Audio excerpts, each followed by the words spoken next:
I've seen a little bit of wintry stuff across many parts of Scotland in the first part of the day. That's going to be the way of it too. We're not alone though. Let's head across to Europe. Low pressure is very much the dominant feature here, not only down in the Mediterranean, but right into the heart of Europe and up towards the Russian borders there as well. It's great swirls of cloud producing a fair amount of snow at this time of year, of course. Good news for the skiers amongst you across the Alps, getting up into the Carpathians as well.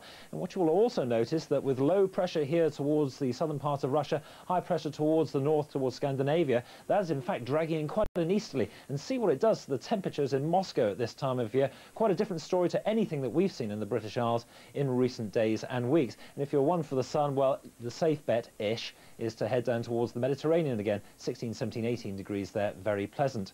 Now, you won't be struggling for a touch of heat in this country. Things staying relatively mild across many parts of the British Isles over the next few days, but those mild westerly breezes will in fact bring in a fair amount of rain and some windy conditions too across Scotland and Northern Ireland. You see there, right on through the rest of this week, we're staying with a west, if not a southwesterly breeze, so hence those rather milder conditions.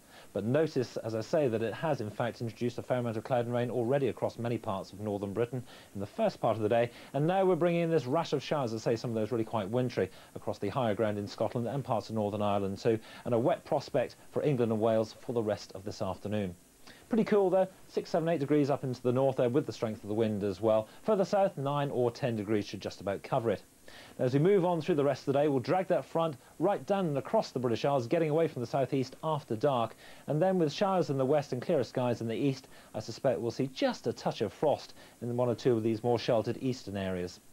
Now, we've spoken about this lump of cloud across the British Isles in some detail already. Looking back into the Atlantic, it's this area of cloud that's going to run towards the British Isles during the course of Wednesday, bringing another spell of wet and windy weather across northern Britain after a pretty dry start for many. Further south, I think it will stay dry and fine for many parts of England and Wales.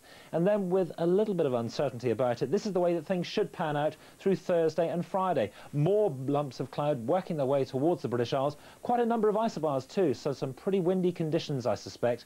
Thursday, some of the drier and brighter weather will be found across the northern and eastern parts of Scotland. Further south, some wet and windy weather, and that really does become the pattern, I'm afraid, Anna, as we move on towards the weekend. Pretty wet and windy